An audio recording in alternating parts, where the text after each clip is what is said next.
Welcome back, everybody, to the Hello, Jits at my Guy end. podcast. It's all good. Your podcast seems to be working. Let's get right into it, guys. Welcome my guest, Mr. Ashraf Shishani. Habibi, can you hear me? Hey, yeah, all good. Perfect. Your screen just fixed up just as soon as we started, so it's all good, man. Yeah, cool. Excellent, brother. Hey, So, brother, how are you? well, not too bad, man. I'm really happy to finally meet you. I've heard so much about you, and I know that we're about to get into the dark side of jiu-jitsu, but you seem like such a nice guy. Why do people think you're so deadly and so scary? Yeah, because I have this grumpy facial look, so Ah, everybody thinks that I should stay away from that guy. it's the beards, man. People get intimidated by the beards. That's what it is. Yeah, that too, and the bald head. But that's the thing. I was saying he's drinking a pink Barbican to equalize and balance things out. So as long as you hold that pink Barbican, ما حد خايف, man. We're all good. Yeah, cool. تعرف شو المشكلة, bro? When guys that have beards, you meet them, you start jujitsu, you start training with them, you get used to it. تتعود على شكلهم الوحش, that kind of mentality, and then they shave their beard. Yeah, بيطيح من عينك. Like yeah. all of They it get just that disappears. yeah, yeah, they get that baby face, man. No way. Yeah, man. Do you know Dan Bilzerian? سمعان فيه? No. All right, I wouldn't imagine you two. So this guy's like this Instagram famous person. He promotes CBD and weed and all this shit, but he's also known for poker. So apparently, supposedly, he made his wealth on poker, and he just brings girls over, travels on private jets and shit. He's known for his beard. They just leaked like a bunch of pictures of him without a beard. So many people unfollowed him. Because that was his trademark. Especially Man. the females. Exactly. Probably mostly the females, yeah. So how long have you had your beard? I only trim it. I never shaved it since 1999. Whoa! That's Are you 21 sure about years? that? No, Man, impressive. Very impressive. I've been working on mine for like 5 years, bro. It doesn't grow too much. yeah, Not as just let it impressive as go, yours. man. Yeah, I Yeah, think just so. let it go. You know, do you have a problem when you train jiu-jitsu with your beard? In the gi, if someone gets inside the collar and he grabs half of your beard, yeah, that sucks. But eventually you get used to it, you know? Do you ever stop people while you're rolling because they caught your beard, or you just don't give a shit? Nah. Yeah. Maybe in the exactly. beginning it was like, hey, relax, watch the beard. But after that, no, it's okay, just go on. I don't have that. My beard's not that long, but I do have a difficult time with people with long beards. And some guys, man, you know, they put conditioner and shit on their beard, so it's super soft and it goes into the lapel and all this shit. It's very messy. It's important. So you need to bring it up. Exactly. Then go inside. بحس حالي حلاق, man. Like I lift their beard a bit to catch their lasso. You gotta work around it, man. But recently, I was training with some clandestino friends, and we're working on beard guard. So you have lapel guard, and one of them has a big beard. Okay. So grab the beard. Yeah, you can use the beard. It's actually if you take you have his back and you're not able to get in, just hold the beard, pull it up, get your hand under. Perfect. That's it. Perfect, man. You gotta trademark that shit, man. Shishani submission systems. Shishani beard systems. Yeah, I'll make a video about that. Dude, do it. Because like that's the thing. The nose, it's too much of an asshole. The beard, it's his fault. It's not your fault that he has a beard. مشكلته. Man, being more asshole is putting your like thumb knuckle inside his eye socket and pulling it up. That's even worse. I've never even Like you squeeze considered it that. in and you go up. Yeah, I've never even whatever. considered that. Whatever it takes. Now I'm starting to get to know you a little bit better. So that's how you roll with your students, bro? Whatever it not takes? everyone. Okay. Maybe the older students, because they understand what I'm doing, because mostly they do the same thing. Okay. So it's like we're not gonna get mad at each other. But the new guys, no, you just go pure jiu-jitsu or pure submission wrestling without the evil side of the I get you. the grappling. You want to preserve their jiu-jitsu career. You don't want them to run away too quickly. Most of them do. Yeah. Eventually, they're gonna evolve. You know. Some people do. This is the like. It's part of the business. I haven't yet gotten to a point where I experience too much drop-offs. I know like a lot of people that started with me jiu-jitsu still don't train as much, but a lot of the people that I competed with and stuff, they're still in the scene.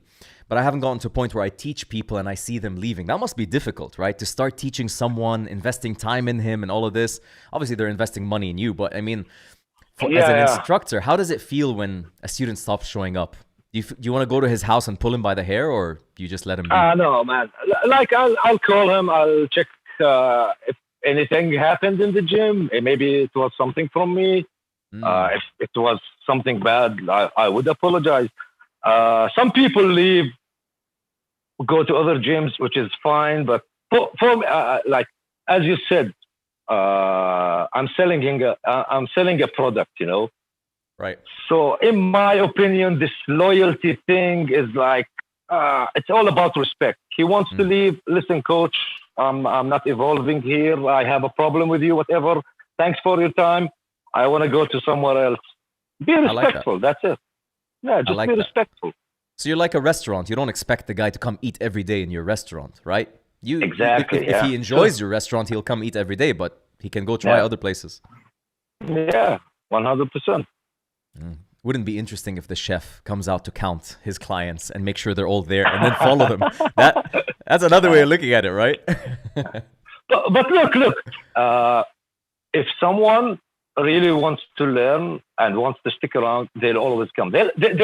Even if he's injured, he's going to come sit on the side of the mats and just watch, you know? Yeah. Some people may be like, I don't want to deal with this coach. Khalas, salam alaikum. But just be respectful. Just say, hey, coach, I don't want to deal with you anymore. Yeah. Salam alaikum.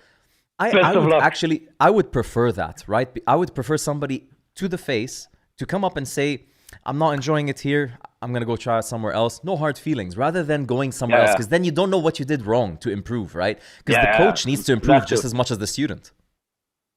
And even if they go without saying anything, I don't mind it.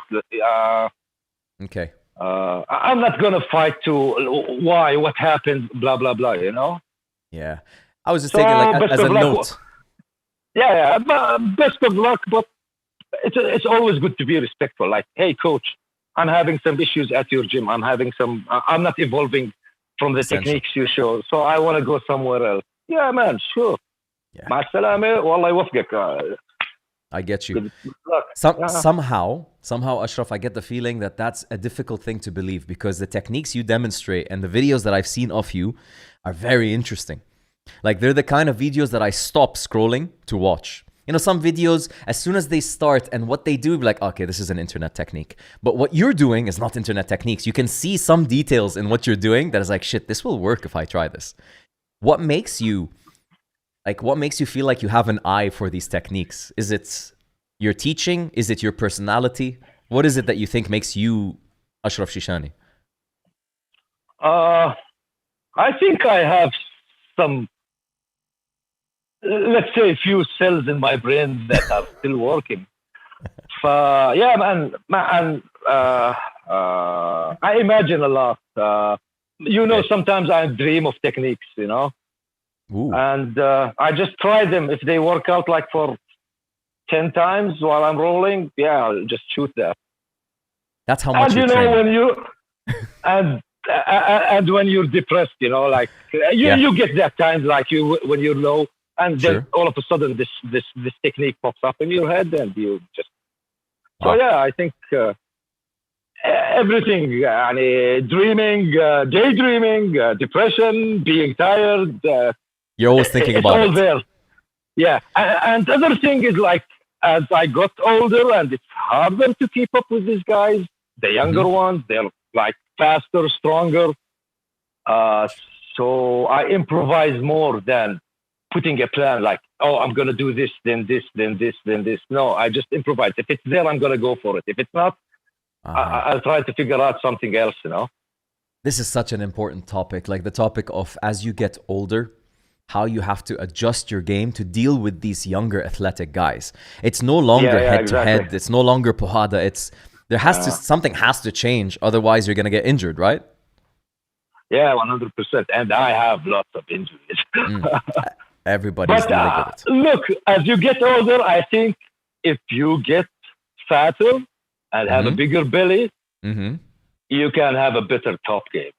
Ooh. This is good news for all Arabs. Yeah. It's fucking amazing news. Yeah. I have to agree with you. I'm trying the route of getting lighter to feel less stress on my joints and stuff. But Yeah. I'm not yet. I don't feel I'm at that age. So I'm 34. But I definitely start. MashaAllah. I feel my injuries starting to pile. And I'm at a point where I'm really careful. I'm trying to get my health in order, my body in order. I'm doing physiotherapy without injuries so that I don't get injured as I get older. I think, I don't know. Yeah. I'm being wishful, but Yeah, that's the best thing to do. I didn't do that, like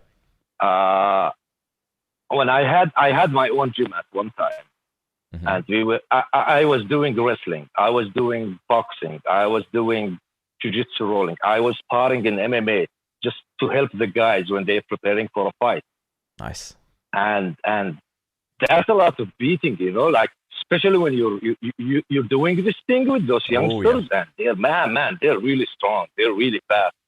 Wow. So you have to outsmart them, but the thing is, your body can't handle the push they are pushing you through with, I noticed something, Ashraf. Yes. I don't want to interrupt you because you mentioned a really important point, though. I noticed something. Like, I just started helping and teaching with some white belts and stuff. If you teach them well, then you can't outsmart them as much. You know what I mean? Man, you always have to have few tricks under the sleeve, So you have to keep those tricks available, right? No, you're not hiding the tricks, but you're coming up with new tricks. Oh, I see. That's where the daydreaming comes in. Man, for me, you ask me something, I'm gonna, like, you ask me about a certain technique, man, I'm gonna give you a fucking, sorry for cussing, seminar. I'm gonna give you a seminar, man. Nice. I don't mind it. I don't hide anything. If I know something, I'm gonna show you whatever I know. If I don't know it, I'm gonna tell you, no, sorry, man. Maybe you can go check with this coach or another coach or someone else. But I got you. Man, I think keeping secrets is a business scam. Like, you have to come and take privates with me. I'll show you that. Man, there's nothing new under the sun. It's only rediscovered or modified. Everything 100%. Has been done. Yeah. I agree with you, man. And that's the thing. Jiu-Jitsu's beauty is in the fact that a person could, if you have a good instructor, learn a technique very decently within a week. Most martial arts, you gotta do like 3-4 years to be decent, like kickboxing or Muay Thai. You can't expect within a week to be able to have something so good that you can match it up against a good person, right? But in Jiu-Jitsu, if you take a complete beginner, and teach him a technique that maybe a purple belt doesn't know, right? And you drill the shit out of it for 1 week, when he rolls with a purple belt, he might get his ass kicked in a million different positions, but in that position, he has a chance. That's what I love about Jiu-Jitsu. That's true. Yeah, that's true. And that's the thing. As a coach, when you make him really good in that position, it'll help your game, right? It makes you learn new things and come up with new shit. Yeah. That's the thing. It's like how do you say it? It's like bacteria. Mm-hmm. It starts with one cell, becomes 2, becomes 4, becomes 8, 16, 32. So grappling in general is evolving like that. So we're a virus. A virus. Sorry, maybe. A virus. They both work. So the thing in grappling is like it evolves every day. You come up with something. Yes. I'm gonna come up and anti something for your something. Yeah, that's the beauty of it, man. So I wanted to ask you, like, Jordan went through a lockdown. Are you still in lockdown, or are you guys free now? We're free from 6 till 11. 6 a.m. till 11 p.m. Yeah. This last Friday, there was a total lockdown in my city, Zarqa, and then Amman. The rest of the cities were just normal lockdown. Why? Because there's a spike in cases or something? It's piling up now. Okay. Interesting. Yeah, it's daily over 30, 40 cases, new cases. We were doing so well, then all of a sudden just went nuts. Man, I don't know. It's convenient and interesting how quickly our freedom has been taken away and like we end up locked down. So let's hope we get rid of this craziness because a lot of people have gotten affected. Yeah, that's true. Small businesses, middle businesses, yeah. I mean, in Jordan, from what I've seen, most of them got fucked up. Sorry. Yeah, all around the world, man. All around the world. Bil'imarat, US, man. You hear so many gyms closing down now in the US because they're going through another round of lockdown. Yeah. Do you think COVID and what's happened in the last year, jiu-jitsu aside, okay, just in general, you think it's going to positively impact people or negatively?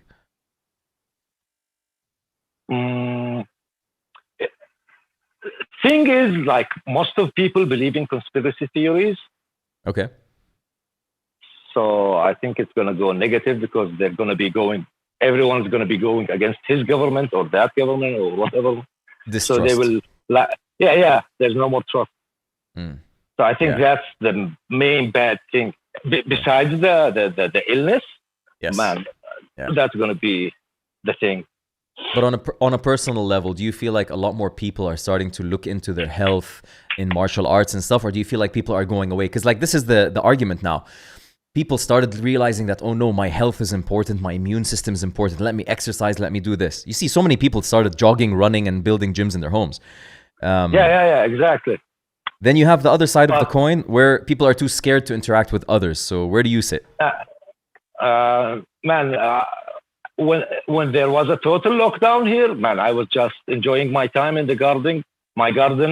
I became a gardener and started planting stuff and things like that, Amazing.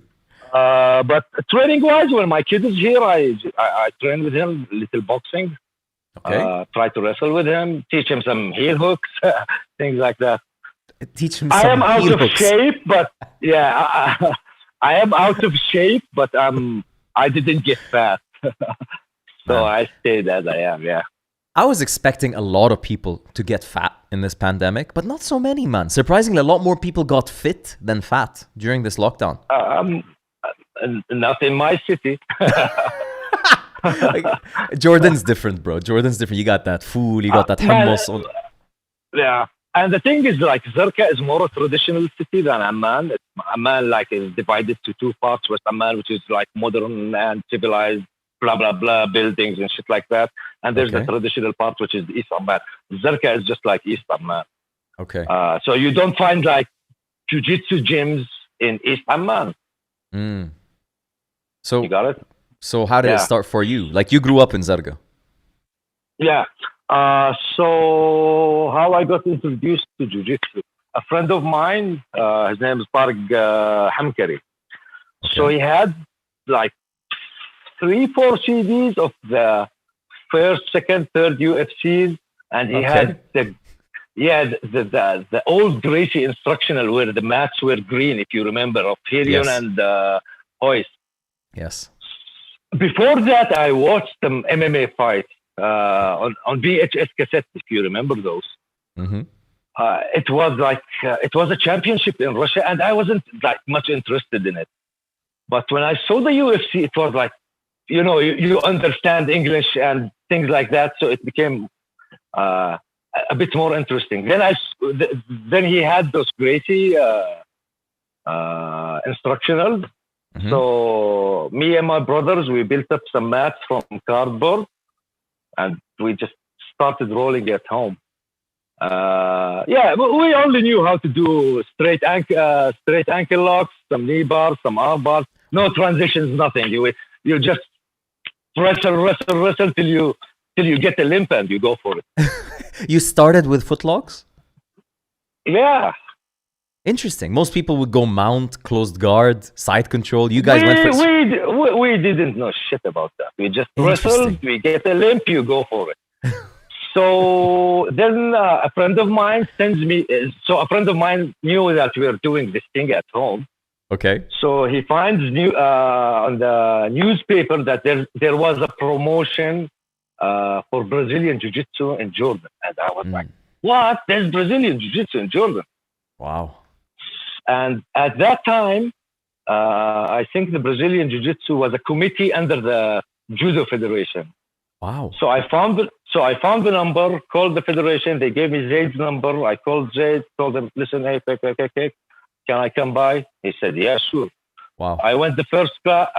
So yeah, me and a friend, we went to the class. We just watched the first class. Okay. Second class, I was on the mat.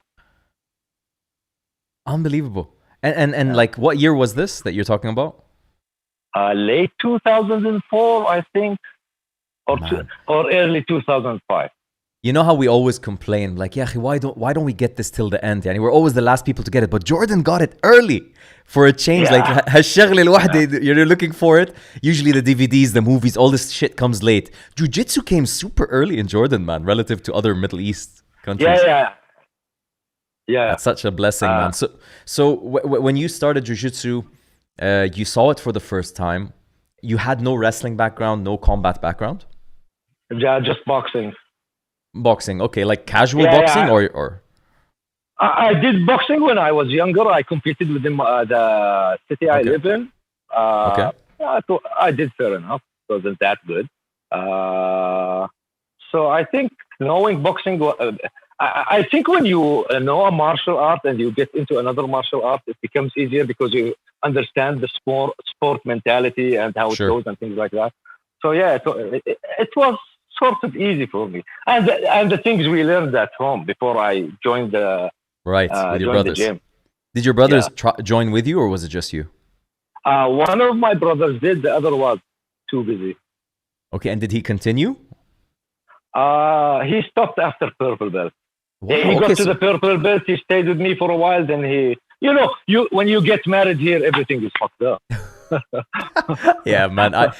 It takes determination, and I think it takes having to convince your wife to get into jiu-jitsu as well. Otherwise, they won't understand what you're doing, man. Yeah, especially here. Yeah, but the thing is, look, like when you're working from, let's say 8 till 5, and it's 1 hour from work back to home, then it's another hour going back to the gym.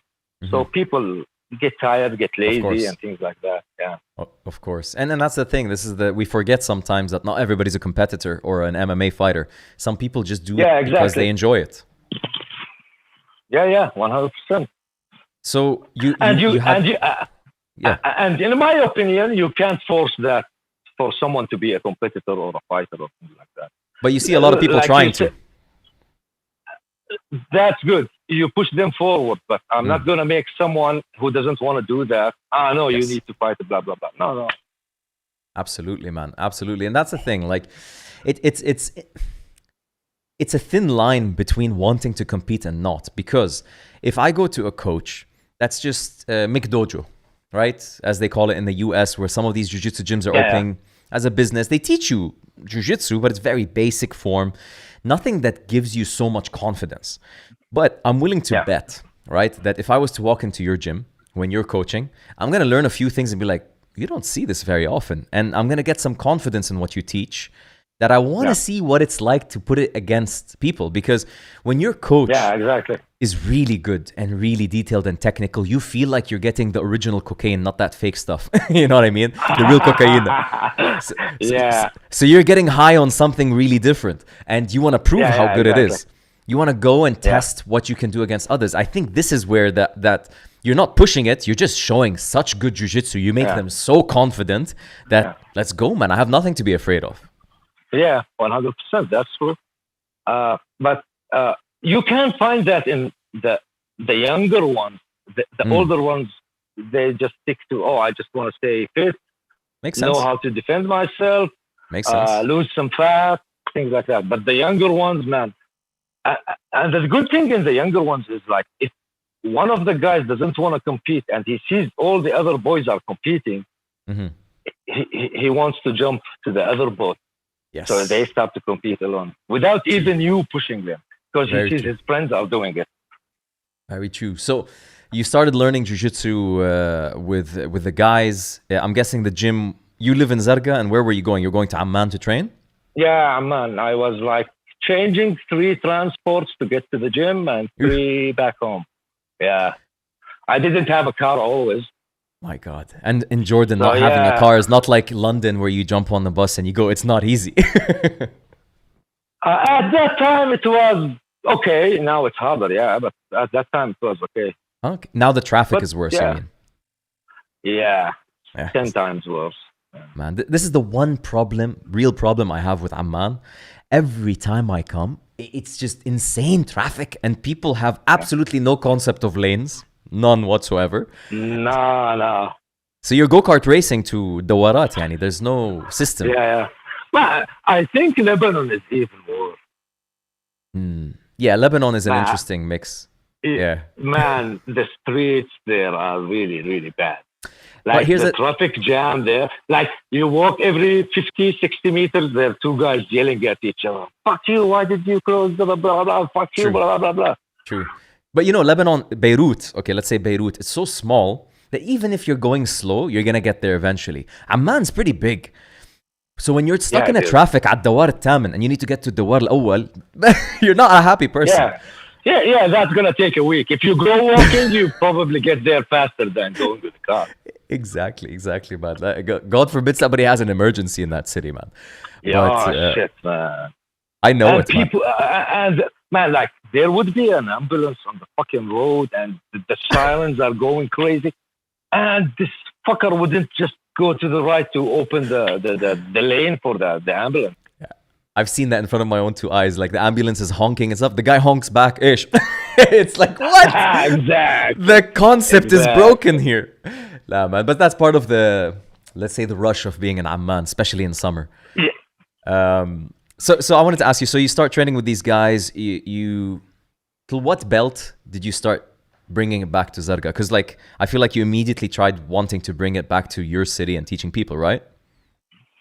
After I got the blue belt, Zaid came up to me and told me, "Hey, why don't you start a gym in Zarqa?" Nice. And I said, "Yeah, I'll try." And he helped me to start it. Okay. We rented like a small warehouse. I put on some mats, and it was like improvised mats. Like I had some sponge mats. Then there were on top those tiny karate mats, you know, that the 2 centimeter high. Yeah. Then I put a cover on. So it was a mess up, but it did the job. Okay. Thing is, Zarqa was more, as martial arts, was more towards karate, taekwondo, boxing, kickboxing. They love that. They love the striking sports, you know. Yes. So I stayed about. At that time I was blue belt when he pushed me to open that gym. I ran it for like 1 year, and it was costing me. I was putting money from my salary. I used to work in the Ministry of Health. Okay. But I was just giving 1 class per day, you know. Okay. So yeah, eventually I had to close it. Okay. So that was the first gym I started. It wasn't enough people. Like it wasn't justifying it. Not enough people, and you know, training needs to be continuous and things like that. So yes. they train like a month or two, they disappear. Yes. And nobody else comes instead of him, you know. Oh, so you have an empty class. That's a loss. So yeah. So eventually I had to close it. Okay. And then you focused back on jiu-jitsu. Like when did you start going sideways? Because most people, they're purists, right? They jiu-jitsu and they go blind and they just focus on jiu-jitsu. I feel like you kind of got your eyes opened earlier. When did you start mixing in the wrestling and everything? I think it was 2007 when I started doing wrestling while I was doing jiu-jitsu. Wow. So blue belt, purple belt? No, still blue belt. Nice. Okay. So there was this Chechen wrestling coach. His name is Shemel Isakov. Oh, that's I lucky. was good friends with him. Huh? That's lucky. Yeah. He's been in Jordan like since '89. Okay. I think he had problems back in homeland, and he wasn't able to go back. Shit like that, you know. Okay. Shit. Got you. Got you. Yeah. So I was friends with him, and he was always was telling me, just leave this jiu-jitsu, come to do wrestling, blah, blah, blah. And they're always arguing. And one day he tells me, man, come and just try one class. And I said, yeah, okay, I'll try. Mm-hmm. I went there and I was just submitting the guys. I didn't understand the rules and shit. They take me down. I was like, no, this is not like this. This is a different way. I got you. So, yeah, I got hooked up with him. I started training with him. And I think, as I said, these few cells are still working in my brain. So I knew how to put things together. Okay. Yeah. And you started pairing the wrestling, like, because let's distinguish real quick the difference between wrestling and jiu-jitsu. If somebody was to come up to you and ask you, what's the difference between wrestling and jiu-jitsu? Right off the bat, what would you answer? Wrestling is fucking hard. That's true. That's very fucking true. Yeah. In what sense? Cardiovascular, fitness? In what sense is it hard? Everything. Man, they train differently. Okay. Yeah. And do you feel it's good for jiu-jitsu to train wrestling? Like the way they train, is it useful?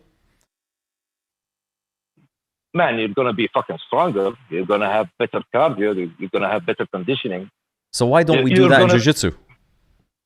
Some guys do. Okay. Like for example, not the Gracie lineage, the Franca lineage. Luis Franca, Osvaldo Fada lineage. Okay. Their lineage, they do implement wrestling into jiu-jitsu, luta libre. Yes. They do use it, you know.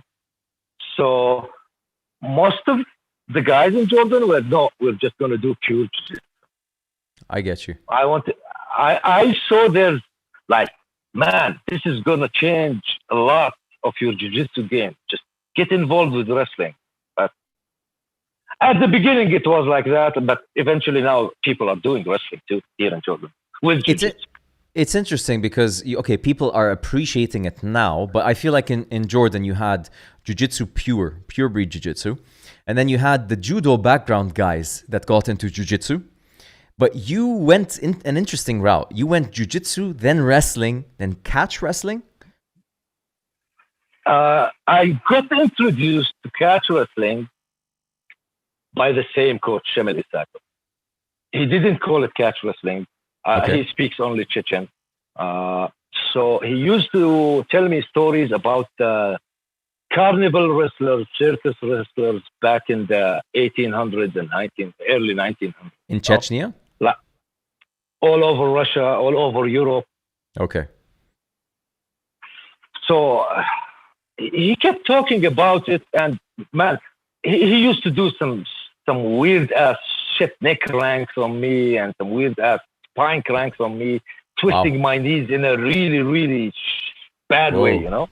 Okay. So I started to research just carnival wrestling. What the fuck is carnival wrestling? Exactly. So I found catch wrestling. So I started to research it more, and I got in contact with a few guys. Okay. One of them was Lauren Gray Umflet. He's from Texas. He's a student of the late Carl Gotch. Okay. Carl Gotch was the one who maybe taught everybody in Japan catch wrestling. Or they call it shoot wrestling there, and then they use the term pro wrestling. Mm-hmm. He helped me a lot with it. Then I started to get introduced to other people and things like that. So you were picking and matching things that you discovered, like through your coaches, through people, you started integrating them into your game. Yeah. Interesting. Yeah. So as I told you, as you get older, or when you're injured a lot like me, I have messed up knees, I have messed up back, neck, elbows, shoulders, shit like that. So it was hard for me to do the guard game or the bottom game. Yeah. So doing the sweeps and things like that was a bit tiring for my body. So in catch wrestling wrestling and catch wrestling, I found being on top was easier on me. Yes. Injury-wise. Yeah. Yes. So I started to put things together, you know, and I used them in jiu-jitsu. I taught them in jiu-jitsu. Not the evil submissions or the evil transitions, you know, like the neck cranks and the face locks and shit like that. So yeah, I try to get what really fits into the jiu-jitsu game. I get you. And so this is the thing. What most people kind of mix up. Yes, wrestling has incredible takedown. Has a lot of explosive movements, especially on the ground. Crazy scrambles. Yeah, they bounce like cats. You can't put them on their back. No way. Yeah, and man, when they're on top, they're fucking dominant. Yeah. They know how to use their weight, use the gravity against you. Like when a wrestler is holding you in a side control, forget the 100 kilos. It's like 1,000 kilos when he's on top of you. Yeah, and their grips, the way they connect their hands is so much more diverse than we learn in jiu-jitsu. I think we need to definitely all integrate these kind of gripping systems based on positions that they do. I've been getting into it recently as well.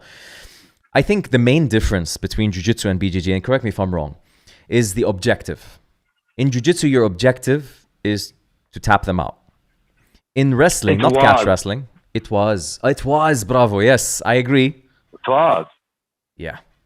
Unfortunately, I agree. Now it's advantages and points. Yeah, everybody is fucking fighting for an advantage. Man, look when Jacare and Roger Gracie fought. Ooh.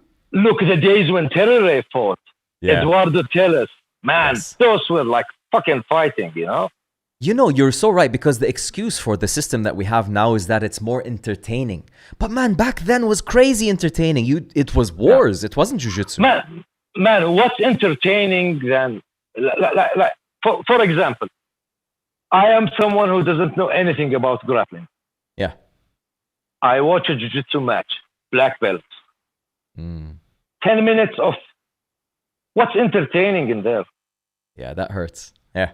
Back in the day, it was fucking entertaining because everyone was like, oh, this limb is mine. I'm going to take it home with me. Yes. I'm not looking for... Man, they got the points, as Andre Galvao used to say in an old documentary. I watched it like 10 years ago. Man, he gets the points while he's hunting the submissions. Yes, so true. Yeah, now it's like, man, the first time they fucked it up was the 50-50 guard. You sit up, you get 2 points. I sit up, I get 2 points. And we're doing it like a fucking seesaw, you know? I was just having this conversation with one of my coaches today. It's, I totally agree with that. And I think the light in the tunnel today is submission grappling. Like when you start watching submission grappling, you feel like they're bringing back that old school mentality of like, screw the points. Exactly. Have you been watching Fight to Win? No. So Fight to Win. I barely watch fights. Okay. Interesting. Imagine that. Even MMA lately, I barely watch MMA fights. So where do you get all your techniques? Just by rolling and training? Yeah. Interesting, man. Because like there's a lot of people that watch to find new things. I used to do shitloads of that when I was blue belt, early purple belt. Then, man, it's all... I told you, daydreaming.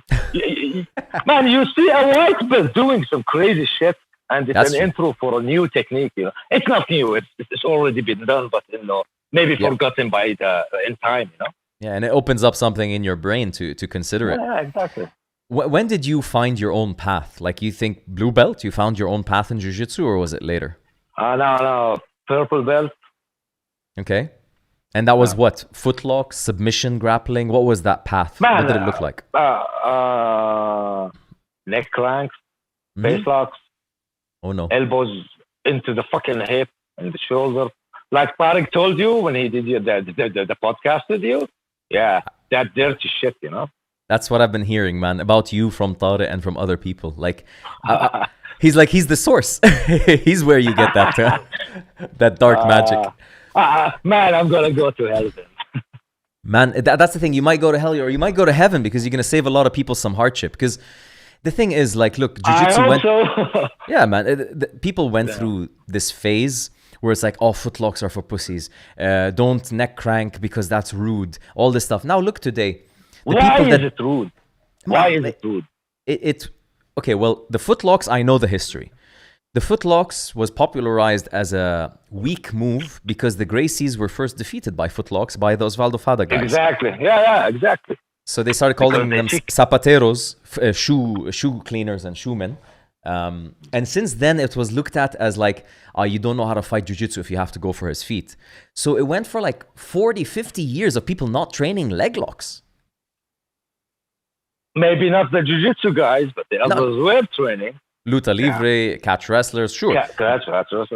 Man, there's some old videos for judo. I think you watched most of them. Man, they used to do that old guy, Mifune. Man, he used to show some leg lock. Yeah, Mifune and Oda. Yeah. Man, yeah, that was like way before Gracie Jiu-Jitsu. Absolutely. And they were doing heel hooks. They were doing everything, reaping, the whole 9 yards. Yeah. So around purple belt, you started finding your own path. You were going for submissions. You were going for that evil stuff. Did you find many people that enjoy rolling with you? No, just a few. Just a few. Any crazy ones I would know? Like any crazy ones that I'd know?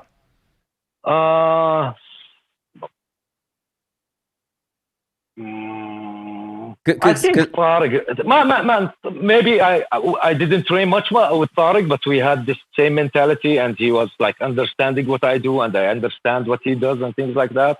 Yeah. So, man, if you roll with Tariq, he's gonna kill you. Man, I can't wait. That's what that's the thing. He's like, it's not kill you like he's gonna just submit you. He's like gonna make it mean something for the rest of your life. Painful. You're gonna remember that pain for the rest of your life. I love it. So yeah, I had a few guys here, but most of them like, either gets married, either has his own business that doesn't hype him, shit like that. But I had a few guys that were like doing the same shit I'm doing. Okay, I remember Abdul Karim Silwadi. Oh yes, I want to talk to you about that as well. Yeah, man, that kid was like, man, whatever I do, he did it in the fight. He was like, man, he gets on top of you, he's gonna fuck you up. Yeah, I've heard a lot about him and his ground game. That every now and then this unicorn shows up in the gym, right? For you as a coach, and I think Abdul Karim Silwadi was a unicorn. Like he came in and he's like, yes, coach, show me more. And he just wants to do it and he executes. Like, that's such a good feeling to see. Yeah, who else? Ja'far Tamimi. Okay. He's a good wrestler. He's a brown belt under me. Okay. Thabit Agha. He's in Germany now. Okay. Man, that kid, man, whatever you show him, it just sticks and he just does it on you, you know? They're still training. Are they competing, these guys, Ja'far and Thabit? But Ja'far, we can't find fights. Like my team, we can't find fights, and especially now, like everything is closed. Yeah. Thabit, I think he's fighting on the 19th of September. Yeah. And when you say fighting, you're talking about MMA?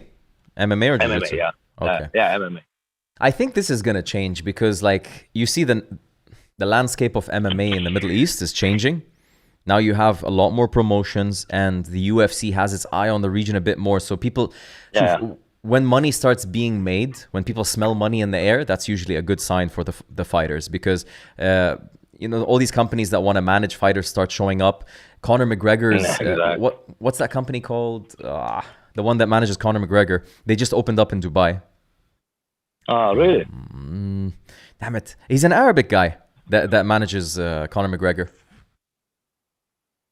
Paragon. He's a Kuwaiti guy. Paragon. Kuwaiti guy. I don't know if he's Kuwaiti.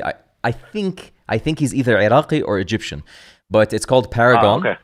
And Paradigm, one of these two. But anyways, they opened up in Dubai. You have Sucker Punch in Dubai now. I'm sure they're gonna start hunting in Jordan, right? You guys have a lot of popular fighters. I hope so. Look. I don't know if it's something personal with me, and these guys are suffering because they are with me, training with me. But like, man, people used to do camps at my gym or whatever I used to teach. The guys are always with me. Some guys come to do camps. Yeah. And my guys were like giving them hard time. Yes. But still we couldn't get fights, you know? So why do you say it's personal with you? Like, what do you think is I don't personal know. about it? I don't know. Maybe I talk shit to someone. I don't remember talking shit to anyone, but like This is the fight always. game, man. You should talk shit. Yeah, it is. I know, but like, look, like, I tell them I have, for instance, Jafar. They tell me, oh, we need a record. Then they do an event. They bring someone who is zero record. Yeah. So why you ask me for a record, then you bring someone who is a 0-0 record? No? Yeah. This is the difficult part where politics comes into play, and that's where I tell you, like, when people start smelling money, that's when you get all these agents that don't really know too much about fighting that go hunting, but they're the kind of people you need because they will get the deal done. And I think, and I believe time will prove me right, Jordan is going to be a gold mine for MMA. Like, for these companies that want to make money, Jordan is a gold mine. Man, it already was. Then they stopped fucking MMA in Jordan. Yeah. Yeah, but I mean, man, I'm talking international MMA. I know, but if they didn't stop this MMA thing in Jordan and they kept running in a good way and in a good direction, man, they would have built up more fighters. They would have competed in those organizations in the Arab world. They would have gotten the recognition, you know. Yeah. All of a sudden, there's no more MMA in Jordan. I think it'll make a comeback. I'm fairly confident it'll make a comeback. But I hope so. But come on now, I tried to push it, but yeah, I told you. My face is too grumpy, so they hate me. Man, first they hate you, then they love you, bro. You'll see. But I think the UAE... I don't want these people to love me. I respect your opinion on that. Like, I mean, like, the UAE is being very proactive now with MMA. And I think it's in a position that's very good for fighters. I wasn't a big fan of UAE Warriors in the beginning. And there's things I like, there's things I don't like, that's for sure. But as a promotion, I respect one main thing. They don't claim or want to be themselves the world's biggest promotion. They don't even care about that. Yeah, exactly. Yeah. So I really like that because that means that it's a platform for fighters. Because some promotions, they just want to hoard you. They want to keep you. They want to just own you kind of situation, or they block you. Yeah, UAE Warriors is being very gracious. And shit like that. Yeah, and they're not doing as many events as they'd like to, so they're being extra selective. UAE Warriors is being more frequent. True. Yeah. But the thing is, I sent UAE Warriors matchmakers 4 or 5 of my fighters profiles, and man, they learned that, inshallah, on the next event. Yeah. You know? Yeah. Our inshallah means like no. Yeah. أنت عارف. Yeah. Unfortunately, this is a double-edged sword word, but I'm fairly confident this will change because in the beginning, when was this talk? Like recently you sent them the profiles or a while ago? The last couple of years, the last year and so. Okay. I believe Brave, I sent UAE Warriors. Brave, they say, oh, we need the record. Said, okay. UAE Warriors, that inshallah thing. I've been to UAE Warriors. I've been with Tariq. I've been with Fakhruddin. Okay. They're really great, but man, open up the chances for others too. Let's go. I hope somebody listens to this. That's opening. Wallahi, Jordan has crazy talent. MMA wise, Jiu Jitsu, I'm gonna keep it to the side. But MMA wise, man, we have crazy fighters. We have lots of fighters who just quit training because they just couldn't get fight, and they were super good. Yeah, I mean, I'm telling you, like right now, in my opinion, if you're not looking at Jordan, Lebanon, and Egypt, you're blind. When it comes to MMA, if you're not looking at these 3 countries in the Middle East today, obviously North Africa, Algeria, Tunis, these countries are exploding, obviously, with this. They have incredibly talented people. Yeah. But in terms of untapped markets, right? Jordan, Egypt, and Lebanon. Oh my God. I think in the next 10 years, we're going to have a world champion coming from one of these 3 countries. I'm into that. Yeah, I definitely...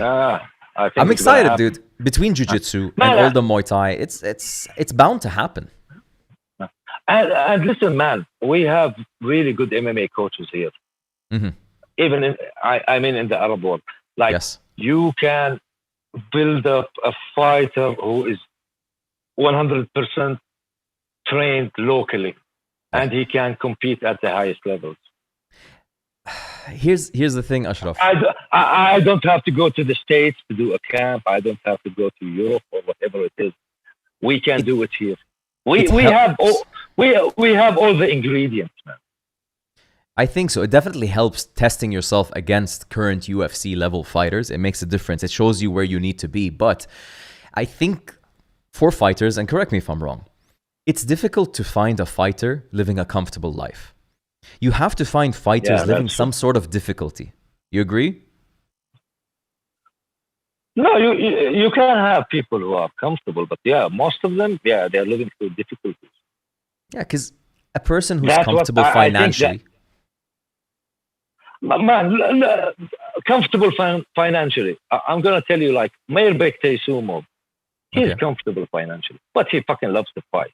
Yeah. Zubair Tuhugov, Arbi Aguyev, man, they're all financially doing really well, but they just love to fight. But here's the caveat. These guys, both you mentioned, I agree. Habib? Yeah. Habib is okay, but you're mentioning people that have... There's a common denominator in the people you're mentioning. They come from a country that prides men on fighting. Like, you grow up fighting. Exactly. So it's not like... like, I don't know, I don't know exactly, but like... The president of each of these countries, Chechnya, Dagestan, and Kazakhstan, and these places, like, they pride themselves on being able to wrestle and fight. So yeah, exactly. And this the is thing kind is, of man, if you ask a kid from the Caucasus, like from Chechnya, Dagestan, Adigay, Circassia, Ossetia, Georgia, you ask him, what do you want to be when you grow up? They're gonna tell you, Championat Mira, world champion. That's their goal. Here in Jordan, you ask someone, what are you going to do when you grow up? I'm going to be a fucking doctor because my mama wants me to be a fucking doctor. Or an engineer. An engineer. Yes, so they have this different mentality there because all of the wars that went through that region. Yes. So, yeah. But I think that's changing. Said, in what way? Well, when you have big names that start coming out from a country. It's like, man, look at Ireland.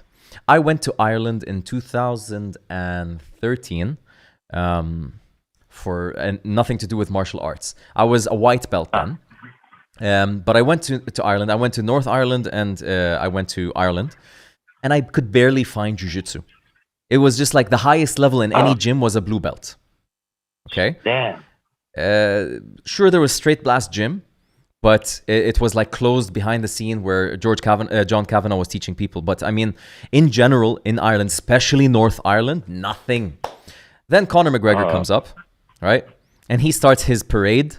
Now you go to Ireland, everywhere you look, everybody, what do they say? I want to be an MMA fighter. I want to, you know.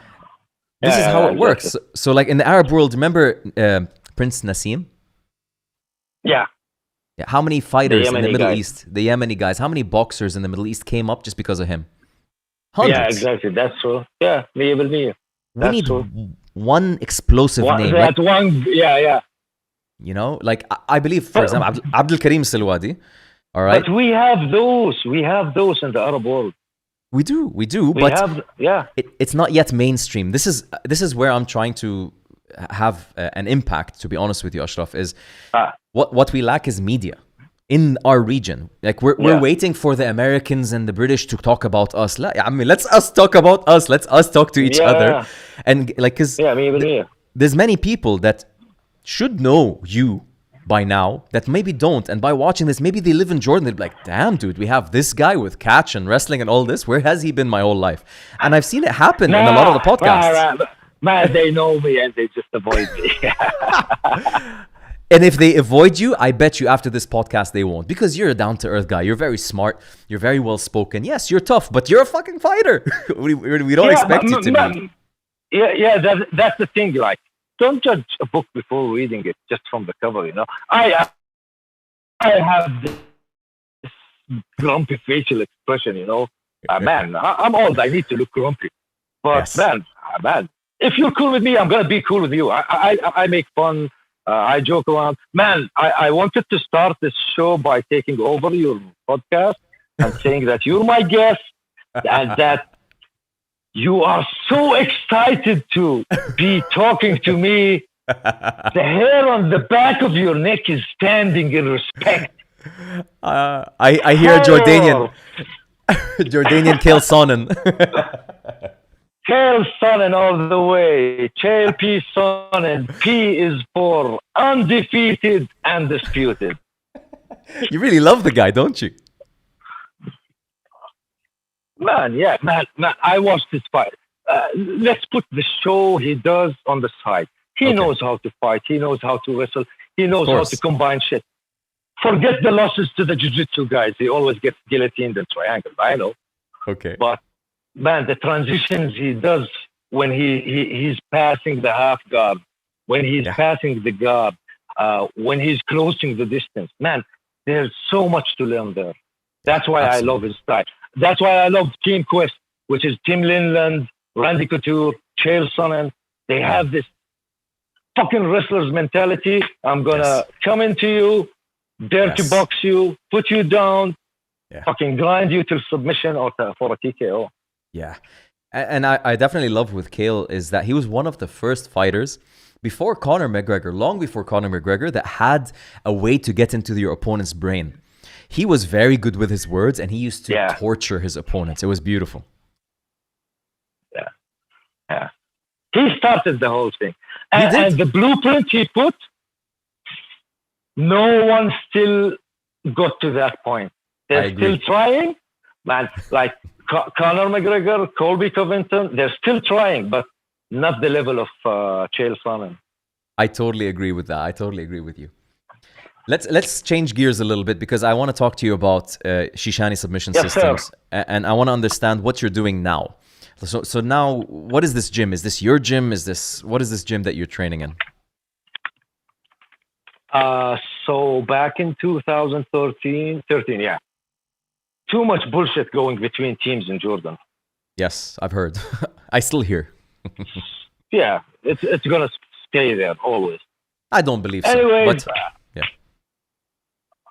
man, it's since 2004. It's still been going on. I don't think it's gonna disappear. Anyways. Okay. I've always been neutral. I respect this guy. I respect that guy. I respect this team. Mm-hmm. Man, I like to keep neutral, you know. Then with putting jits and wrestling and catch wrestling things together, I said, why the fuck I don't start something of my own? Okay. And it was, 2013 when I started just to take my own route. Okay. So the idea was, it was like, I'm going to use what I feel is the best for myself first, because I'm getting old. I have too much injuries. Then try to combine everything. Either it's jiu-jitsu, either it's judo, either it's wrestling, catch wrestling, sambo, whatever it is. Just, I don't have a structure. I don't have a fucking curriculum. Okay. But I just put the things together, you know. And how do you base your teaching? Say again? How do you base your teaching? So you have a brand new group of white belts. How do you start? Do you start them in heel hooks, or do you go through foundational movements? No.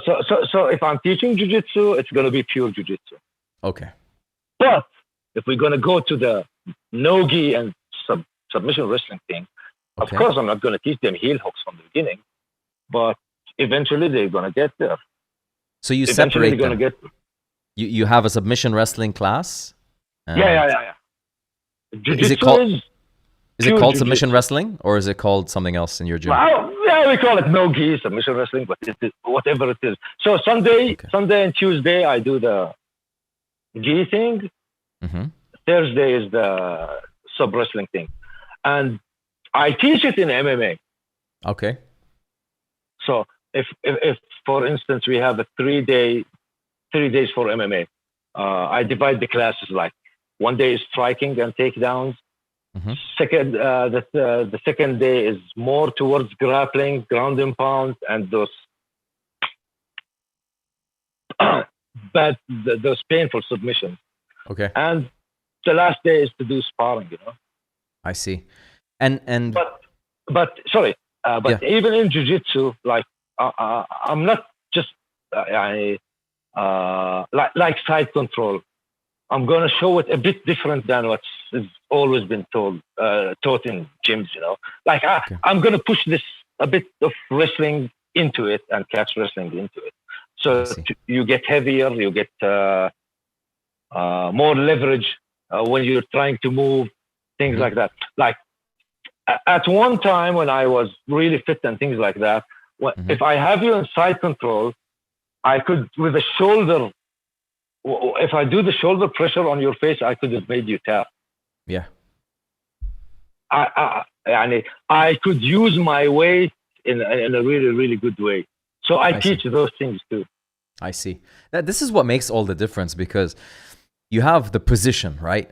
And great side control, but it varies between so many people. Like, I've been training jiu-jitsu for 8 years, okay? Not that long compared to some people that have been training for 20 years plus. And even the people training 20 years plus, they say the same thing. They keep seeing new shit. It's side control. How many fucking variations could they be? But people training 20 years still see new things to this day. That's the beauty of jiu-jitsu. There's so many tiny details that make huge differences. But look, in judo, for instance, side control, scarf position, reverse scarf, everything has a name. For us, everything is side control. They specify names for everything. Yes. In judo, that's we need to learn this terminology, or we need to have these names for each position, each thing you do. I see. That's then you're gonna have this curriculum which is really clear to everyone. That's very interesting. Like, I get what you're meaning. Like, with wrestling, for example, this last month I've been working the power Nelson, so half Nelson and power Nelsons. And most people doing jiu-jitsu don't utilize it. When you're attacking a person in turtle position and you want to turn them over, you want to go adjust, that it's such an incredible grip. I was exposed to it through John Danaher and Gordon Ryan, watching him compete and starting to research it. But like you said, in wrestling, it has a name. In jiu-jitsu, when you cross face and when you go under a person and hold him, the angles and stuff, they don't have names. It's just my coach's coach showed him this detail. What's the detail called? It's just the detail. Shit. Yeah. We can't say this is the spider lock, you know, and now this is known by everybody. Exactly. Yeah, you need to have names for everything. Do you have any Jordanian Arabic names? Nah, me no. At one time, I made a small booklet for Zaid. We used when we were teaching the military in Jordan. Okay. So there was a project since 2007 till 2011. Okay. So the guys, including me, we came up with the translation of some positions like side control, تثبيت جانبي, full mount, تثبيت كامل, guillotine, مقفلة. So we tried to So we tried like shoulder locks, كسر كتف, كسر ذراع, كسر قدم. We tried to make those names, and we made a small booklet about it. Please tell me you have a copy. No. Man, this is like history. This is a relic. You got to find somebody who has a copy of that book and take it from them. Maybe Zaid must have one. Oh, man. Or maybe he has maybe he'll have the draft on Word or something like that, you know? I'm going to reach out to him, because this is a beautiful piece of history in Jordan Jiu-Jitsu. So, yeah. Man. So, and those the military guys were tough, you know? Some came just to waste time, but, man, there were a few who got gold medals as a white belt, blue belt in the worlds, in the Europeans. There was a good team of the military guys. Man, and you know what's interesting? I just see on chat right now, someone by the name of Sarah, she's like, I come from that school, Master Chechen, because my instructor learned from your military terminology. So she learned under somebody who learned from you in the military, and she knows the terminology that you're talking about. That's what I'm telling you. It's a piece of history, bro. It's absolutely fascinating to hear, man. And I'm sure, as I'm talking to people from Jordan, I'm getting a bigger picture, because I've spoken to people from like Muhammad Mirza to Rana Qubbaj to you, and the story is growing, even Thabit al-Tahir, right? I got a gist from him about Jordan. When you talk to so many people, you realize you guys have a lot more in common than different, And there's a beautiful story of Jiu-Jitsu in Jordan. Just, we need to piece it together from all sides. I don't tell everything. I keep some stuff just behind, But that's better, man. I told you, man, I told you I'm a peaceful. I like to be neutral. Man, I respect lots of that. bullshit happened. Yeah. Man, lots of bullshit happened. It's still going on. This is not the place to talk about it, I But, get you. man, everybody wishes that this shit stops. Everybody trains together. No more, you're from that gym. We're not going to be. Man, I remember one time, it was in the UAE. No, it was in the UAE. All the competitions were in the UAE. Yeah. 2 teams from Jordan representing the same country. They didn't say hi to each other. That's fucking ugly. That's fucking stupid, not just ugly, Yeah. But it needs to, it has to end somewhere. And here's my perspective on this. And I could be right, I could be wrong, but hear me out. In your family, you said you have brothers, right? Yep. I'm sure you guys have done some shitty things to each other at some point in life. You don't hold on to them and bring them up every fucking year or every time you go eat mansaf. You forget them, you throw them behind, and let's start. Like in family, if we live with each other, so like my brother and my sister, we've lived with each other 35 plus years. If I'm going to grab every single thing that I didn't like that they did all throughout my life, there's no way I'm going to fucking talk to them, Yeah, but exactly. you have to throw ارمي ورا ظهرك خلاص, But they don't want to. That's the thing. I believe they will. X person, Y person. I'm not going to name anyone. Yeah. But, this shit has to stop. I hope so. Look, before I do something, An elbow in somebody's solar plexus. I get you. No. I get you. But look, honestly, and again, I'm not trying to be مصطلح اجتماعي, but the truth of the matter is, human psychology is based heavily on history. Why do we cheer for football teams? Why do we have a flag for our country? Us versus them. This is the theme of human history. Our psychology likes to make them look like each other, and us, we're individuals, but them كلهم نفس الشيء. You know what I mean? This is natural thing. The more we see each other and we hear from each other, the less we can make that claim. And it breaks it down. We realize, man, we do the same things. We learn the same techniques. We roll the same way. Everything's the same. The only different thing is our opinion. Ya ammi, if everybody in the world had the same opinion, it'll be a pretty ridiculous world. It'll be a boring ass world. Let them have their opinions. You have your opinions, but fucking roll. It's jiu-jitsu. There's so much more to gain by rolling with each other. For sure. That's true. 100%. أنا بتفائل بالخير. Maybe I'm an optimist. Yeah. I'm the opposite. I always see the empty. No, I don't see the glass at all. ما فيش. But yeah, man. There's no table. This shit stops. I hope this shit stops. Just, man, for the sake of the new generation of the jiu-jitsu, man, if you watch the kids here in Jordan, man, they're so talented. Wow. You're going to watch 2 kids in a tournament. They do some crazy stuff, I believe it. They make jiu-jitsu really interesting. They're not going to be stalling. They're not going to be sitting in a 50-50 guard. They're like hunting each other. Yeah. For their sake, for every team's kids' sake, just fix this shit up. I hope so. We will see.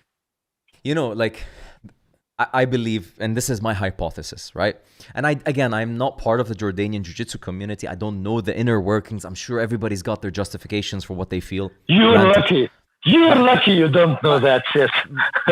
بحترم الكل. If a person feels that it benefits his life and makes his life better to have a grudge against someone else, which I find hard to believe, then I leave them to it. But The thing that makes me sad is to see a younger generation jiu-jitsu dislike another younger generation jiu-jitsu from another gym for reasons they don't even understand. That's sad. Yeah, that's the thing. That's the thing.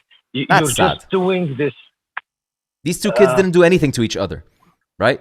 تقليد أعمى. How do you say it in English? You're just following blindly, you know? Yeah. Oh, my coach doesn't like that coach, so I'm going to hate him and hate his team and all the kids. Yeah, we're not teaching them positivity. We're supposed to teach them respect and martial arts and discipline. So I think that comes with a responsibility from the coaches. So inshallah, ارمي ورا الظهر and continue for the future. I wanted to be to that. I definitely wanted to touch up on a few things with you, Ashraf, because you have a very unique perspective and you have almost no filter, which I love. Almost no filter. So I want to hide few stuff, yeah. Well, nothing wrong with that. Nothing wrong with that. It shows character and a gentleman. So when you look back at your jiu-jitsu game, what do you recall as a micro moment that drastically changed your game? Like that, like, oh shit. And then you start doing it and you're like, damn, it's working. What was that? Do you remember micro moments like that? The thing is, it's not a jiu-jitsu thing. Okay, it doesn't matter. Grappling. Let's say grappling. Yeah, footlocks, man. Footlocks. Straight footlocks, heel hooks. What are we talking about? At that time, it was straight footlocks. So my first class, first ever jiu-jitsu class with a team. Mm-hmm. So first one I watched. Second one was the first time for me training. Okay. So I told Jed, listen, I know some stuff and shit like that. So he made me roll with the guy. Mm-hmm. So he made me roll with a blue belt. Oh, and okay. I saw him telling that blue belt, hey, just go easy on him, right? Bam, I footlocked him and he tapped. Zayd shouldn't have done that. So I think that day I tapped 3 blue belts just with footlock. I didn't know shit. I don't know how to pass. I didn't know anything. Just he opens a bit his guard, catches leg, fall back, arch. That's what I did. Then he told me, no, this is illegal. You have to learn something, blah, blah, blah, blah, blah, blah. So everybody was kicking my ass. Interesting, man. But that just shows you. But yeah, footlocks, man. Yeah, people didn't see it coming back then. Yeah, because white belts, blue belts, at that time, they didn't teach them footlocks. And the first thing I saw was like Ken Shamrock footlocking. I don't know who at the UFC, you know? Yeah, that makes sense. So I see some questions as well coming up on chat. So when I see a question relevant to what we're talking about, I'll throw it your way. So Mu'taz is asking, Coach Ashraf, what was your toughest time as a coach? A toughest memory as a coach? يمكن واحد تنح. Are you there? Can you hear me? It got disconnected. Yes, sir. Okay, so there's a question. Mu'taz is asking you, Coach Ashraf, what was your toughest time as a coach? So what do you recall as being like, I think what he means is like a difficult memory being a coach, واحد تنح, or something you struggled with. In coaching, man, I don't mind even if someone doesn't. Maybe a new guy who might get on my nerve because he's being really dumb.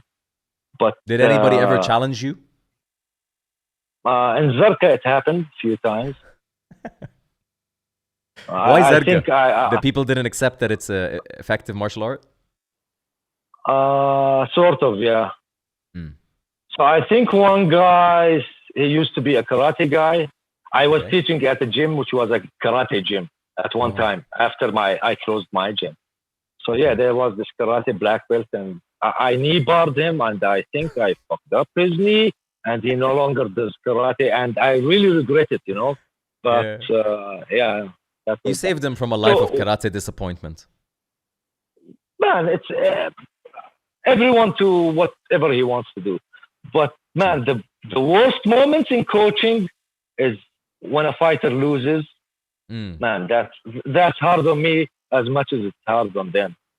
Oh man, that hurts. Yeah. And man, win, lose, I do my best to stick around with my fighter. I'm never gonna let him go, you know, unless he wants to go, whatever happens. But man, this guy put his life just to fucking fight, And on my turn, I was doing my best to teach him whatever is gonna work in the fight. Maybe it didn't. So whatever it is, but like, man, this guy is family. This guy is a brother. So because like some coaches, if your fighter wins, they're fucking happy. If your fighter loses, they fuck him. I can't do that. Yeah. Win or lose, we always stick together. And that's the thing. Like, whatever. All of the success and growth or improvement, let's say, that came to me from jiu-jitsu came either when I lost a memorable loss, like something that really upset me. I thought I should win. I thought I should go with the medal, and I lost. These losses till today haunt me. And the other things is injuries. My injuries gave me more growth in jiu-jitsu than any technique I learned, because the injury forced me not to be able to use something as much as I used to rely on it. So I had to get creative, and that's when I used jiu-jitsu. Yeah, I get you. For me, competition-wise, man, I really sucked in competition. Why? Why do you think that? I don't know. It wasn't your thing. I think it was all up here, Yeah. Like, I tell my boys, never think, I don't want to lose. Always think I want to win. I get you. It's the same thing, but when you go deeper, I don't want to lose. It's different than I want to win. Yeah, so I had that thing. I did few competitions. Last competitions, I got my arm dislocated, got fucked up. Then I said, man, if I'm not doing good in competition, let me transition to teaching. Yeah. So I started to go towards teaching and coaching. Yeah.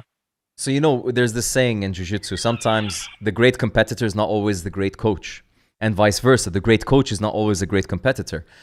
I think I have a theory why, and I kind of I can empathize and connect with you because of familiarity with myself. I feel in order for a person to be a very good coach, they have to be a person that's very capable at imagining a complete scenario. Complete scenario meaning me winning and him winning. I can imagine myself winning and I can imagine him winning. I can also imagine both of us losing. In order to be a good competitor, you have to almost be naive. You have to be a guy, I can't even imagine him winning. All I can imagine is me fucking him up. That's all. Some competitors, this is their mindset to win. If they had the ability to imagine their opponent winning because of a weakness they know they have, they might lose that match. And I've had that with me a lot. I know I have holes in my game. And sometimes I magnify them in a fight, even though I didn't have to. I kind of lead them into my holes because it's kind of an insecurity. I know, masalan, a certain position from guard, right? A certain attack on my guard I'm not good with. Somehow they end up doing it in the fight. If I didn't think about it and I just attacked, that position would never show up. You know what I mean? Yeah, it goes back to don't want to lose, I want to win. It's the same thing. I get you. I get you totally. So I think we had the same problem. But you cannot be a good coach unless you can do that. To imagine the entire scenario and be able to dissect it. That's how you teach. You have to dissect it. Yeah, that's true. I totally understand. And you have to go through it. Yeah, and you have to go through it. That's true. So would you rather be really good at one thing or decent at many things? So jiu-jitsu, grappling, sambo, whatever you want. Okay, grappling. Let's talk about submission grappling. Would you rather be an expert leg locker or good at leg locks, good at chokes, good at back control, side control, all of these things? Grappling-wise? Grappling, submission grappling. Or MMA-wise? Oh, shit. Because that's my next question. MMA is my next question. But let's focus on grappling.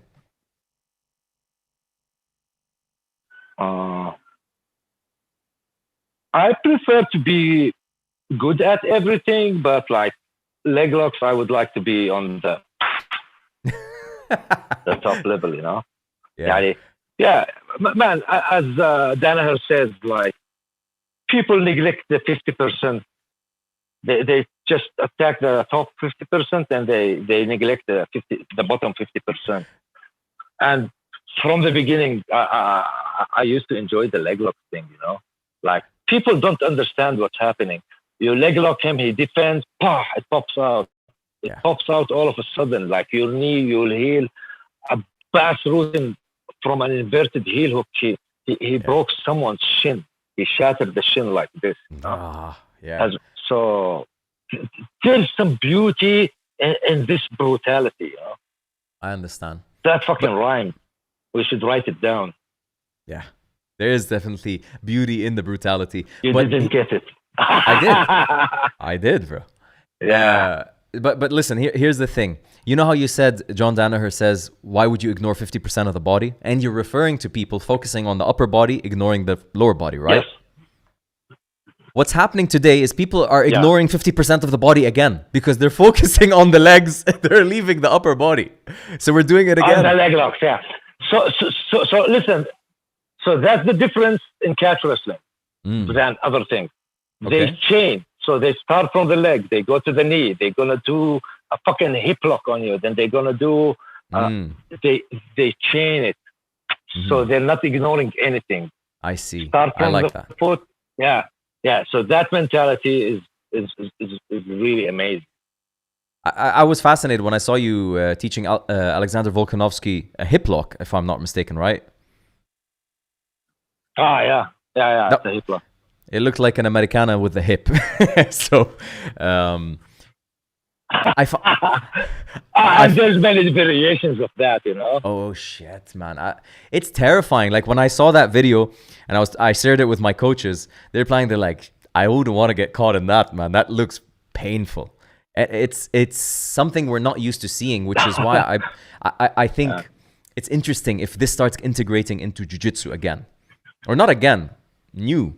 So that we can evolve as a martial art. So let's talk about MMA. Because you're doing this with Volkanovski for MMA, right? Yes. No, that class was just a no-gi class. Oh, okay. But I was trying to show more of a submission wrestling. Yeah. So I went to help Tariq Suleiman in his camp. So he can focus on his camp. I was giving his classes. And Alex, Rafael, Shaymo Moraes used to be there, so they used to come to the class. Yeah, but it wasn't towards MMA; it was submission wrestling. Towards submission wrestling, yeah. So when you focus towards MMA, what you learn when somebody goes to you and asks you, "I need you to help me with MMA," what do you first focus on? Basic boxing, basic Muay Thai. Basic wrestling, basic ground game, whatever name you want to call it, jiu-jitsu, sambo, catch wrestling, whatever it is. A huge tank of gas, conditioning. Man, it's all about that. You don't need fancy shit. You don't need fancy shit in MMA. Some people going to do some fancy shit just to get paid more. They're good at it. Yeah. But man, look at GSP. Yeah. All the shit he does is fucking basic. Yeah. But he has the tank to do it, you know? I watched an interview with GSP and he, I think it was with Gordon Ryan recently, and there was an older one. And I loved what he said. He said, grab any martial art that I do, boxing, wrestling, jiu-jitsu, Muay Thai, whatever it might be. There are thousands of people better than me. But he says it, he's like, I believe I'm the best at transitioning between them. Not being good at each one. And that's where it is, the transitioning. Yeah, that's where the MMA coach comes to do his job, you know? Exactly. Like putting boxing or kickboxing with wrestling with, But, and I don't mean by basic that you are a fucking master on. You know? Like, you know how to do a fucking double leg. You know how to do the fucking sprawl. You know how to do a throw from a clinch. You know how to put your combos and move your head and transition to a clinch or a takedown or whatever. Yeah. And you have done it a million times. Yes. That's the big difference. I saw a video. You were on Friday. You were in lockdown with somebody, some poor soul that was stuck with you. My youngest brother. Yeah. Okay, so he was stuck with you. I don't know if he wanted to or didn't, but he did that video with you. You were showing. He is the purple belt who used to train me. Whoa. Okay, good. So he's part of the game. You were showing a video about how to take down a southpaw using a punch combination that leads to a single leg, right? Yes. And that was beautiful because that's a transition. That's combining two martial arts to transition from one to the other. On Saturday, there was a fight for one of my boys who live in Germany. His name is Ali Mashari. So he was going to fight the southpaw. I found out he's going to fight the southpaw on Friday. So I made that video. I sent it to them. Nice. Told them just fucking drill it as much as you can and try to do it in the fight. This is the easiest way, you know. Then I went on and posted. But I think it was good. I think they were good intros for people just to know if you're gonna if you're gonna fight the southpaw, what to do, or if a southpaw is fighting an orthodox guy, just switch the whole thing and do it on the orthodox guy. I have a question. Was your student or your guy able to execute it in the fight? Did he try it? He was tired from the beginning. That's the reality. He took a fight on short notice. He took a short notice fight. It was like 2 weeks, which is, it's not enough. Yeah, unfortunately, at that level, that's the thing. When you have no record, you end up taking fights like that, and it's a hit or miss. It's a science, man. Yeah. But the thing is, he won the first 2 rounds. His opponent won the 3rd round, and they gave it to his opponent. In my opinion, the guy won, and I'm fucking proud of it. Even though he wasn't that good, but he did his best. Man, 2 weeks training is not enough for an MMA fight. I get you. One last question that I see here on chat that I definitely wanted to ask you before asking about future plans. Majid is asking you, please ask Coach Ashraf about his view or program on strength and conditioning. Do you have any strength and conditioning programs that you follow that you recommend to people? I'm not an expert on that topic. But usually for strength, I used to do it, and I used to let the boys do it, which is the 5x5 Mark Ripto's program. I see. Okay, the old school strength 5x5 deadlifts. And then fight-based circuits for the conditioning. Okay, so high-intensity interval training. But it's going to be fight-based. Like, I'm going to be picking up a bag and throwing it down for 1 minute, then ground and pound, then maybe doing some transitioning over the bag, takedowns with an with a dummy or something. Okay, but I'm not an expert like all these conditioning coaches. I respect they have that. more details. You send them to them. So for me, I just wanted to find out, what are your plans for the near future, the long-term future? What do you have in mind? Like, so for people that just got to know you, what should they do to reach you? What are your plans in the future? Are you doing seminars anywhere? Because you did one in Kuwait. I heard that was a success. Sorry, you did one in Bahrain. I did one in Bahrain. I did one in Kuwait. Yeah. Any other ones? Man, if anyone wants me to come, just book me, fly me over. I love it. I love it. Simple as that, Yeah. Future plan, man. As a coach, as an MMA coach, I always wanted to be the first coach who can get a fighter from our region into the UFC. Nice. I don't think that's going to happen. I hope it happens, but now we have like Arab fighters from this area. Yes. But I wanted to be the first, fuck, that's what made it there. You're a competitor. But plans, man, I just live for my day. Man, tomorrow I might die. Anybody might die. So, I just do my best for my day. I like Don't that. overthink about future. Yes. Oh, just keep it simple. But anyone wants to come train, man, I'm open for anyone to come, Like now we have this group of Jordanian MMA fighters from different gyms. We are training at a gym called Fearless. It's owned by an Iraqi guy named Hassan Talal. He owns the gym, he and his partner. So we started this class.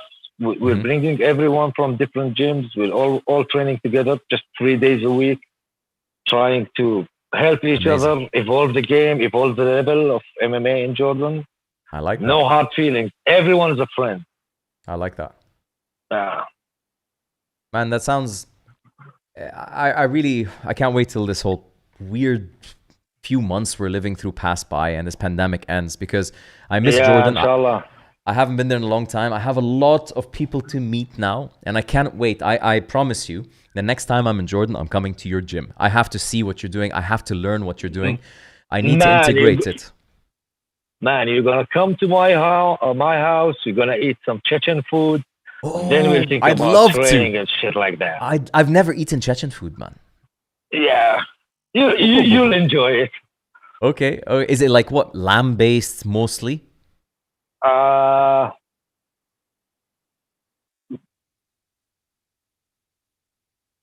Meat or chicken, dough cooked in a soup, lots of garlic, lots of onions. Allah. Yeah, it's like your take. Yeah. شغل تقدير يعني. It's so like having a mansaf, but it's the triple effect. So you want me to eat Chechen food then train with you? No, we train the next day. We don't have to train the same day. Man. Oh, okay. Because I'd prefer we have the Chechen food after training so that I really earn it. We can do that too. Habibi, sounds good, man. I can't wait to see you in person, but thank you so much for your time, man. It's been absolutely invaluable to talk jiu-jitsu, grappling, and martial arts with you. So many people, I see them enjoying in chat. Many people from your friends, the people that you said that they're dead to you. If they don't show up, they showed up. All right, so they're safe. No, man, I was just kidding, man. I know, brother. I know you have a tough front, but like you said, don't judge a book by its cover, because I really respect you, and I don't know as much as I'd hope to eventually know about you, but I see you as a very special person we have in the Middle East for combat, for grappling, man. And I cannot wait to learn more from you. Just don't block me on Instagram. I will try. I'll be watching you. This went well. So we'll stay friends for now. Alhamdulillah, brother. Thank you so much for your time. Everybody on YouTube, I hope you guys enjoyed. Do not forget to subscribe. Absolutely my pleasure, brother. Guys, hit us with a subscribe. Go check out Ashraf, Chechen.Ashraf on Instagram if you're not following him already. And do check out Shishani Submission Systems. Absolutely incredible people. I'll catch you guys tomorrow on the last podcast of the week. Much love, everybody. Thank you. Thank you, brother. Habibi, hang in there. Yalla. Us, everybody. See you.